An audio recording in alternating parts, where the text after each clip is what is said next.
You took out a full-page ad in major U.S. newspapers last year criticizing U.S. foreign policy. What would you do differently, Donald? I'd make our allies, forgetting about the enemies you can't talk to so easily, I'd make our allies pay their fair share. We're a debtor nation. Something's going to happen over the next number of years with this country, because you can't keep going on losing $200 billion, and yet we let Japan come in and dump everything right into our markets and everything. It's not free trade.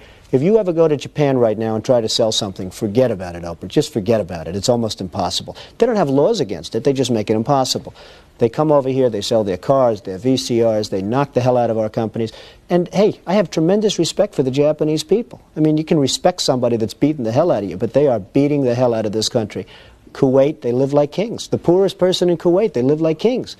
And yet they're not paying. We make it possible for them to sell their oil. Why aren't they paying us 25% of what they're making? It's a joke. This sounds like political presidential talk to me, and I know people have talked to you about whether or not you want to run. Would you ever?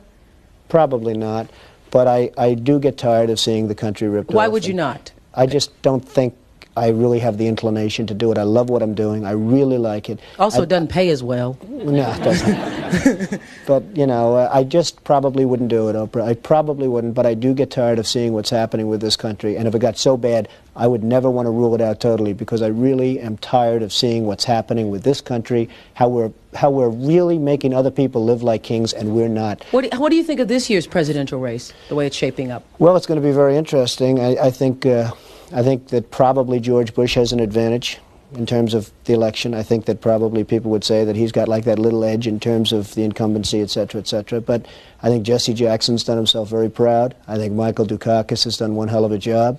And George Bush has done a hell of a job. You know, they all went in there sort of as semi-underdogs, including George Bush, and they've all come out. I think people that are around all three of those candidates can be very proud of the jobs they've done. You've said, though, that if you did run for president, you believe you'd win. Well, I don't know. I think I'd win. I tell you what, I wouldn't go in to lose. I've never gone in to lose in my life. And if I did decide to do it, I think I'd be inclined. I would say that I would have a hell of a chance of winning, because I think people, I don't know.